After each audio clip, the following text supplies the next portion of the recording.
Welcome. I'm Danielle Navadis, Instructional Officer for Elementary Science, and I'm here with my partner. I am Frank McDonald, Instructional Officer for Secondary Science. And we're here to present some information on the STEM Scopes ReTEKS program that is for grades 5 and 8. The district actually purchased this program for all 5th and 8th grade students and teachers. What are the ReTEKS? The purpose of the ReTEKS is to show students our science content in a different way. It includes the readiness and supporting standards for both 5th and 8th grade in an interactive and fun way. It incorporates a combination of mini hands-on labs, vocabulary games, intervention tools, as well as STAR-like readiness assessments. The content in this program can also be used to fill in any of those potential learning gaps in our kids.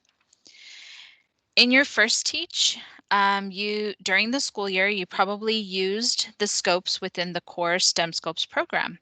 So during your reteach or review, if you used all the scopes within the regular portion of the program, you could actually use the scopes now from the ReTEKS. If you didn't use all the scopes or activities within the regular STEM Scopes program, you could actually use those as part of your reteach as well. What we like about the program is that it includes the supporting and readiness TEKS for grades 5 and 8, but it also includes those supporting standards from previous grade levels, 3rd and 4th grade for 5th grade and 6th and 7th grade for 8th grade. So this has it all. Many of you are planning for your 10-day review right now, and so we wanted to show you that the resources from STEM Scopes and from the ReTEKS can actually be plugged in as strategies to target those error patterns that you have identified within the subclusters. So it's really easy to embed these activities within your review plan. This is just a highlight of the program features. And so these activities are the ones that are included within the program. We're going to have some content examples from both 5th and 8th grade of these different activities. As you can see, the ReTEKS, like the regular scopes, follow the 5E model. And in the Engage, we actually have an activity called the Student Snapshot. This is an activity that activates students' prior knowledge and just gets them engaged in that learning again. You might be reviewing content from the first 9 weeks. In the Explore and Explain, we have Review It.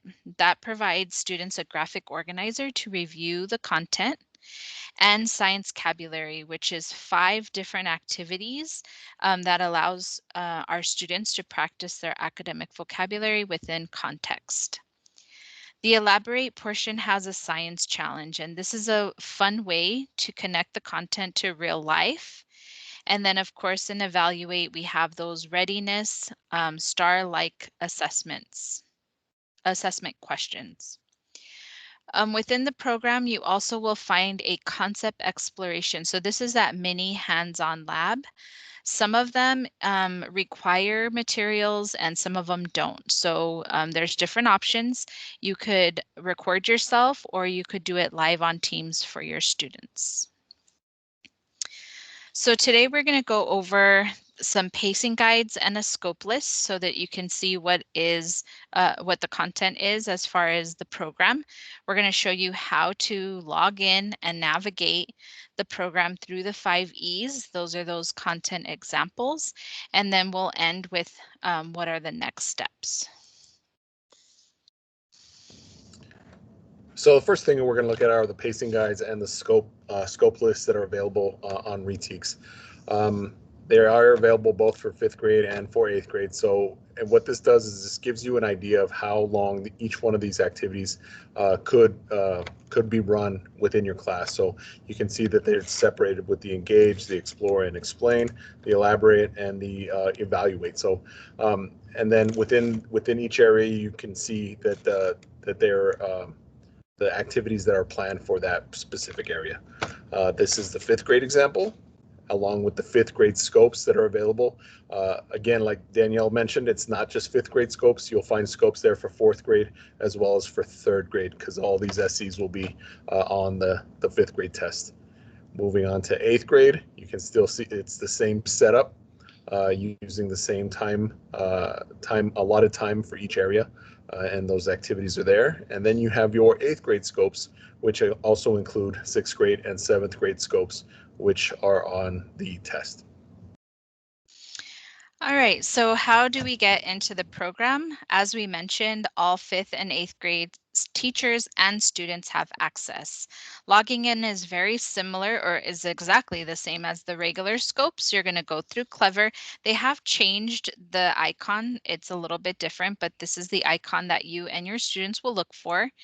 As a teacher, when you get into the program, you want to hover over where it says grades, and you're going to scroll down to where it says 5th or 8th grade ReTEKS, and you want to make sure that it says Streamline on it.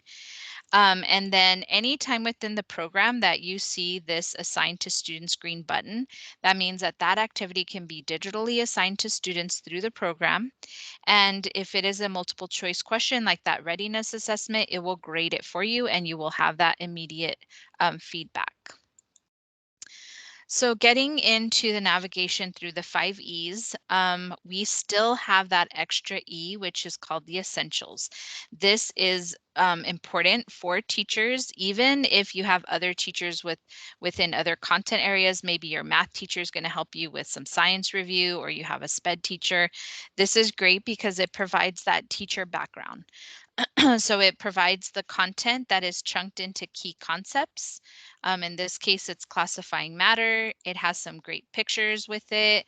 And then it also has the standards unwrapped. So this really breaks down the standard into the verbs and the nouns, and what the students are expected to do to meet that standard. And for 8th grade, you'll find the same thing, using the same chunks, or chunking the categories together. So chemical formulas, you'll get that teacher background again. And then you will also get your standards unwrapped. So it gives you a breakdown of what's being covered. Moving into the 5E, the first E, which is engage, it's very similar in 5th and 8th. In 5th grade, I just pulled this ReTEKS Lite. And here it's just an activity to engage the students and to remind them of the content. Here they would be creating a word splash around the reflection, the words of reflection and refraction. So it's just kind of engaging them and bringing that information back into the review. And here's the 8th grade example. The documents that are available can be easily plugged into Teams or a Word document or PowerPoint. They can be clipped any way that you see fit, but it provides a little bit of it provides you options on how you want to present them. The Explore is that mini hands-on lab. It's called the Concept Exploration. So on this one, I purposefully chose the formation of fossils because this does not include any hands-on materials. It's actually includes these fossil cards, which you could put on a PowerPoint, and then students would click and drag them into the correct order on this flow chart. And the example that I pulled from for 8th grade were chemical reactions. And this would have a little bit more of a hands-on feel. So if you are in the class and you have the materials, this could be used in that manner. And after Explore, we always like for our students to be able to process and do some writing or use of graphic organizers in the Explain. So this one comes from Changes to Land. And as you see, they would just be dropping and dragging those terms, whether they were formed by wind, water, or ice. Again, this could be done in a digital way. Here is an example from one of our bigger areas of force and motion, unbalanced forces. And you can see there is that same drag and drop option as far as that word bank going. Also, part of the Explain is the science vocabulary. So this is similar for 5th and 8th grade. So it shows you here properties of soil. They could actually play soil charades. So they would be partnered up with another student. They would be given a word bank, and then they would have to act out those different words. They have a fill it. This is very similar to the drop and drag, where they're just filling in with that word bank. They have a find it, where they're having to produce the academic vocabulary word given the definition. They have a parrot, and then they have a write it. So you don't have to do all of these activities, but again, these activities allow students to rebuild their academic vocabulary comprehension, because they probably did properties of soil in the first 9 weeks. So it's just having them practice that vocabulary before the test.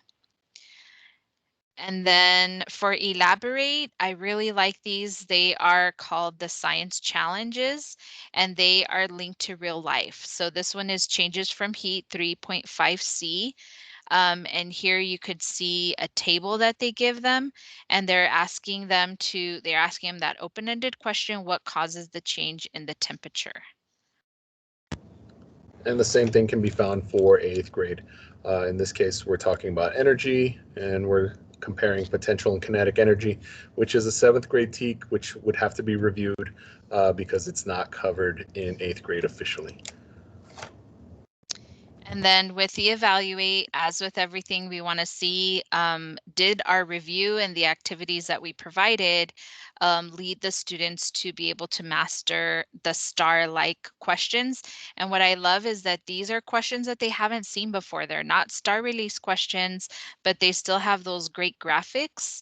And so there's a combination of, this comes from the food webs, there's a combination of graphics, charts, visuals, diagrams, and then there's some that just have regular text.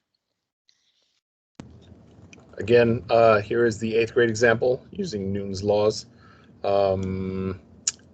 Just kind of looking at these are easily plugged into a Nearpod, and you could use them in a variety of different ways, but it does check for that knowledge, and it is nice that these questions have not been seen on 9 weeks assessments, 6 weeks assessments, so it's brand new stuff for those kids. So those are the examples from all of the E's, and we're going to just talk a little bit about next steps.